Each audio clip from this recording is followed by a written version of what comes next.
নমস্কার বন্ধুরা, আমি মল্লিকা কুকিং কিচেনে আপনাদের সকলকে স্বাগত জানাই।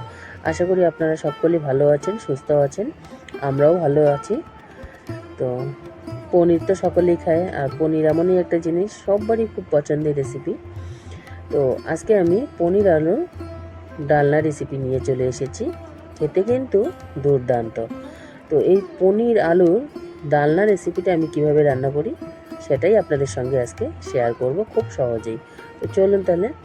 তো পনির আলুর ডালনা রান্না করার জন্য এখানে আমি পনির কেটে নিয়েছি ছোট ছোট টুকরো করে, আর সাথে নিয়েছি পনিরের সাইজেই আলু কেটে নিয়েছি, সাথে কাঁচা লঙ্কা, আদা আর রসুন। তো এই অল্প উপকরণ দিয়েই এই পনির রেসিপিটা রান্না করব। তো এদিকে একটা গ্যাসে প্যান বসিয়ে দিয়েছি, আর প্যানের মধ্যে আমি পরিমাণ মতো সর্ষের তেল দিয়ে দিলাম। তেলটা ফুটে উঠেছে। এখন আমি সামান্য পরিমাণে হলুদ গুঁড়ো আর সামান্য পরিমাণে লবণ দিয়ে দিলাম। তেলটার মধ্যে দিয়ে দিলাম, আর এখন যে পনিরটা আমি কেটে রেখেছি সেই পনিরটাকে ভেজে নেব। আর পনির আর আলু ভাজার সময় যদি আগে একটু লবণ হলুদ কড়াইয়ের মধ্যে দেওয়া হয় তাহলে ভাজাটা খুব সুন্দর হয়। পনিরগুলোকে দেওয়ার পরে একটু ভালো করে নেড়ে চেড়ে নিচ্ছি, একেবারে আলতো হাতেই নেড়ে চেড়ে নিচ্ছি। আর 1 মিনিট সময় ধরে ভাজলেই পনিরটা হয়ে যাবে। দুপিটেই একটু এপিট ওপিট দুপিটেই উল্টিয়ে দিয়ে ভেজে নিচ্ছি। পনিরগুলো আমার ভাজা হয়ে গেল, আর এখন পনিরগুলোকে আমি একটা বাটির মধ্যে নামিয়ে নিচ্ছি। সম্পূর্ণ পনিরগুলোকে নামিয়ে নেওয়ার পরে ওই তেলের মধ্যে যে আলুটা আমি কেটে রেখেছি সেই আলুটাকে ভেজে নেব। তো আলুটাকে আমার ছেড়ে দেওয়া হয়ে গেল, আর গ্যাসটাকে লো টু মিডিয়াম হিটেই রাখতে হবে।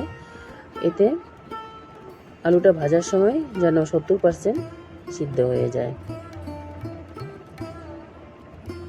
আর যদি হাই হিটে রাখা হয় তবে আলুটা উপরটা পুড়ে যাবে, কিন্তু আলুটা সিদ্ধ হবে না। তো অলরেডি আমার আলুটা ভাজা হয়ে গেল, আর আলুটাকে এখন আমি নামিয়ে নেব একটা বাটির মধ্যে।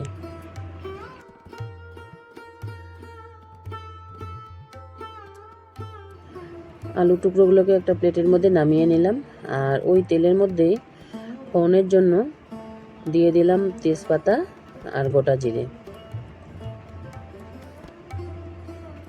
তেজপাতা আর গোটা জিরে দেওয়ার পরে একটু নেড়ে চেড়ে নিচ্ছি। নেওয়ার পরে এখানে যে আদা, কাঁচা লঙ্কা আর রসুন রেখেছি সেটাকে ভালো করে পেস্ট করে নিয়েছি, পেস্টটাকে অ্যাড করে দিয়ে দিলাম। তো ভালো করে এখন আমি নেড়ে চেড়ে একটু নিচ্ছি। 2 মিনিটের মতো ভেজে নিয়ে আমি এখানে অ্যাড করে দেব পেঁয়াজ কুচি।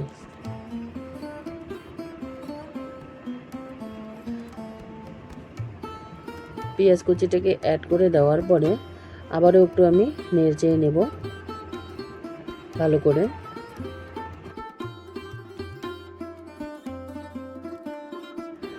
মশলাটাকে ভালো করে আমি নেড়ে চেড়ে নিচ্ছি, আর মশলাটাকে নেড়ে চেড়ে নেওয়ার পরে বাকি যে মশলাগুলো আছে আমি এখন এক এক করে এখানে অ্যাড করে দিয়ে দিব।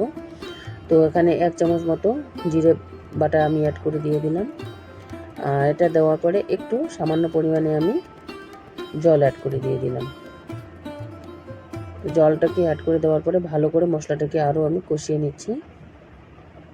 আর এখন আমি এই যে এখানে হলুদ গুঁড়ো পরিমাণ মতো, আর লঙ্কার গুঁড়ো 1 চামচ মতো, আর স্বাদ মতো লবণ আমি অ্যাড করে দিয়ে দিলাম। তো সম্পূর্ণ উপকরণ দেওয়ার পরে এখন আমি ভালো করে মশলাটাকে কষিয়ে নেব একটু সময় ধরে, যতক্ষণ না পর্যন্ত মশলা থেকে তেল ছেড়ে দিচ্ছে। তো অলরেডি মশলা থেকে তেল ছেড়ে দিয়েছে, আর এখন যে আমি আলুটা ভেজে রেখেছি সেই আলুটাকে দিয়ে দিলাম। তো আলুটাকে দেওয়ার পরে আলুটাকে মশলাটার সঙ্গে ভালো করে আবারও কষিয়ে নিচ্ছি আমি। তো পনির তো অনেকে অনেকভাবে রান্না করে, আর আমি আজকে পনির আলু ডালনা রেসিপিটা আমি আমার মতো করেই শেয়ার করলাম, কারণ এভাবে খেতেও খুব ভালো লাগে পনির, আর একেবারে খুব কম মশলায় কম উপকরণ দিয়ে এই রেসিপিটা রান্না করা হচ্ছে। তো আমার আলুটাকে ভালো করে মশলার সঙ্গে কষিয়ে নেওয়া হয়ে গেল। আর এখন আমি পরিমাণ মতো জল অ্যাড করে দিয়ে দেব। তো এখানে আমি একটা ছোট বাটি নিয়েছি, ছোট বাটি দিয়ে আমার 2 বাটি জল দিলেই হয়ে যাবে। হালকা গ্রেভি রাখবো। আর আপনারা যদি ঝোল না রাখতে চান তাহলে 1 বাটি জলেই হয়ে যাবে। আর এখানে আলুটা দিয়েছি, এর জন্য একটু সিদ্ধ হতে সময় লাগবে, এর জন্য আমি 2 বাটি জল অ্যাড করে দিয়ে দিলাম। তো জলটাকে অ্যাড করে দেওয়ার পরে ভালো করে এখন মিশিয়ে নেব।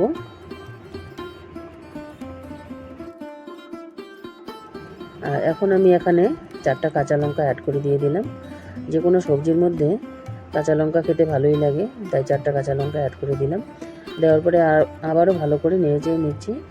আর তেজপাতাগুলো যে আছে সেগুলোকে আমি একটু উঠিয়ে নিচ্ছি। তো অবশ্যই ট্রাই করে দেখবেন, একবারে সিম্পলভাবে পনির আলুর ডালনা।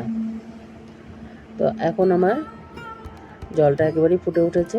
আর যে পনিরটা আমি ভেজে রেখেছি, পনিরগুলোকে আমি এখন অ্যাড করে দিয়ে দেব। পনিরগুলো আমার অ্যাড করে দিয়ে দেওয়া হয়ে গেল। আর ভালো করে আবারও মিশিয়ে নিচ্ছি। আর এখন আমি 2 মিনিট ধরে একটু সিদ্ধ করে নেব। তো আলু আমার অলরেডি সিদ্ধ হয়ে গেছে।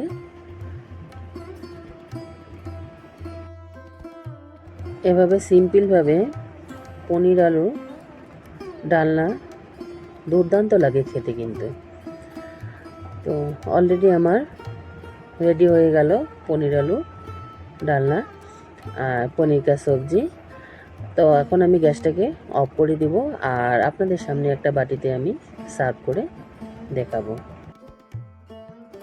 গ্যাসটাকে আমি এখন অফ করে দিলাম। আর এখন একটা বাটিতে সার্ভ করে নিচ্ছি।